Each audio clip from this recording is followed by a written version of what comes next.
രാമൻകുട്ടി തന്റെ മക്കളെ സ്നേഹിക്കുന്നതിലേറെ മരങ്ങളെ സ്നേഹിച്ചു. പെട്ടെന്നാണ് രാമൻകുട്ടി ആ കാഴ്ച കണ്ടത്. വഴിയിൽ ഒരു ജാതി മരം വീണ് കിടക്കുന്നു. രാമൻകുട്ടി ഒട്ടും അമാന്തിച്ചില്ല. ആ മരം പൊക്കാൻ ശ്രമിച്ചു.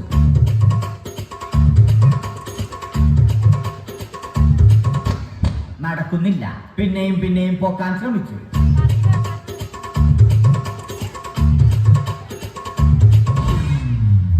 നടക്കുന്നില്ല. രാമൻകുട്ടി വഴിയെ പോയവരെ എല്ലാവരെയും സഹായത്തിന് വിളിച്ചു.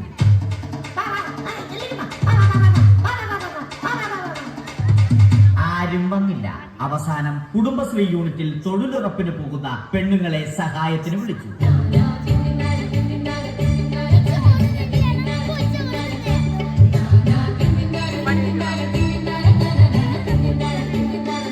അവരെത്തി. അവർ അവരുടെ സ്ഥിരം പണി തുടങ്ങി. അത് കണ്ട ദേഷ്യം വന്ന രാമൻകുട്ടി മരത്തെ ഒറ്റയ്ക്ക് പിടിച്ചു പോക്കി. അത്ഭുതമെന്ന് പറയട്ടെ, മരം നേരെ നിന്നു. ഇത് കണ്ട തൊഴിലുറപ്പ് പെണ്ണുങ്ങൾ രാമൻകുട്ടിയോട് നോക്കുകൂലി ആവശ്യപ്പെട്ടു.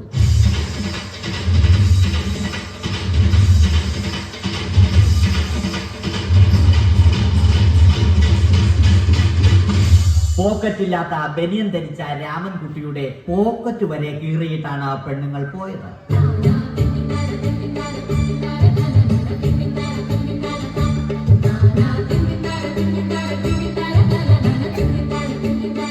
രാമൻകുട്ടി പിന്നീട് ഒന്നും ആലോചിച്ചില്ല. മരത്തിന് ഹാക്ടംബോസ് 2020 സെപ്റ്റംബർ 14 നൽകി. മരം തഴച്ചു വളർന്നു. ഇത് കണ്ട രാമൻകുട്ടിക്ക് സന്തോഷം വന്നു. സന്തോഷം വന്നാലും ദുഃഖം വന്നാലും രാമൻകുട്ടിക്ക് മരത്തിനു ചുറ്റും ഡാൻസ് കളിക്കുക എന്നുള്ളത് രാമൻകുട്ടിയുടെ മാസ്റ്റർ പീസ് ആയിരുന്നു. ആ മാസ്റ്റർ പീസ് രാമൻകുട്ടി ഇവിടെയും എടുത്തു.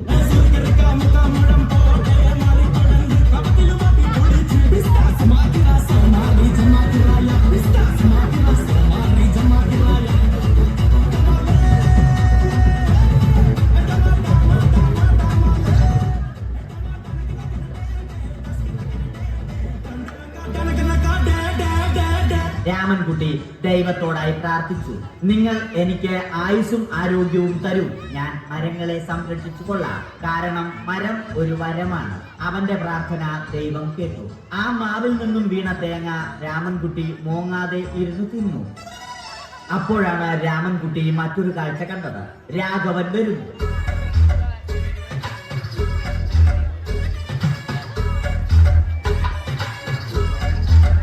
മരം മുറിക്കൽ ഹോബിയാക്കിയ, അതിലുപരി ജോലിയാക്കിയ രാഘവൻ മരങ്ങളുടെ ശത്രുവല്ലേ. മരങ്ങൾ മുറിച്ച് ഫർണിച്ചർ പണിയുന്നത് തെറ്റൽ. അവനെ ഇതിൽ നിന്നും പിന്തിരിപ്പിക്കണം. അവർ തമ്മിൽ ഒന്നും രണ്ടും പറഞ്ഞു. സംസാരം മൂത്ത് വാക്കേറ്റമായി. അത് പിന്നെ അടിയിൽ കലാശിച്ചു.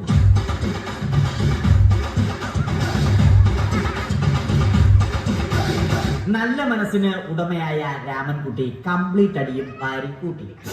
ഒടുവിൽ രാമൻകുട്ടി സർവ്വധൈര്യവും സംഭരിച്ച് രാഘവനോടായി അലറി. മനസ്സലിഞ്ഞ രാഘവൻ രാമൻകുട്ടിയെ അരികിൽ വിളിച്ചു. കൈവാക്കിന് കിട്ടിയ രാമൻകുട്ടിയെ രാഘവൻ ഒട്ടിറൊട്ടിയാക്കി മരത്തിലൊട്ടിച്ചു.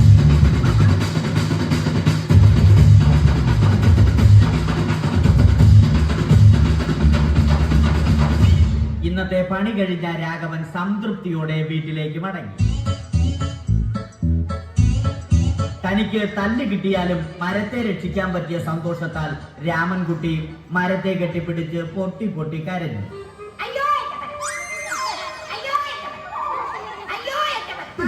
കാരണം മരം ഒരു വരമാണ്.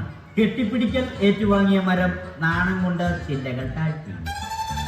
മരത്തെ രക്ഷിച്ച ക്ഷീണത്തിൽ രാമൻകുട്ടി മരച്ചുവട്ടിലിരുന്ന് ഉറങ്ങിപ്പോയി. പെട്ടെന്നാണ് അത് സംഭവിച്ചത്. പ്രകൃതി അതിന്റെ തനി കോണം കാണിച്ചു തുടങ്ങി. മഴയും കാറ്റും ഇടിയും വന്നു. അതോടൊപ്പം കോളും വന്നു. കോളെടുത്ത് രാമൻകുട്ടി പറഞ്ഞു. കോൾ കട്ടായി. രാമൻകുട്ടി ദൈവത്തോടായി പറഞ്ഞു. കാറ്റും മഴയും അതൊന്നും ചെവിക്കൊണ്ടില്ല. രാമൻകുട്ടിയുടെ മരം ആടി ഉലഞ്ഞു. രാമൻകുട്ടി ദൈവത്തോടായി വീണ്ടും പറഞ്ഞു, മരം ഒരു വരമാണ്, മരത്തെ ഒന്നും ചെയ്യരുത്. വരം കിട്ടിയതുപോലെ രാമൻകുട്ടി തന്റെ ചൂണ്ടുവിരൽ കൊണ്ട് മരത്തെ താങ്ങി നിർത്തി. ചൂണ്ടുവിരൽ വളഞ്ഞ് ചൂണ്ട പോലെയായി. ഇനി മീൻ പിടിക്കാൻ കൊള്ളാം. അവസാനം സംഭവിക്കേണ്ടത് സംഭവിച്ചു. രാമൻകുട്ടി അടിയിലും മരം മുകളിലും. അന്ത്യശ്വാസം വലിക്കുന്നതിനു മുമ്പ് രാമൻകുട്ടി ദൈവത്തോടായി ഇങ്ങനെ പറഞ്ഞു,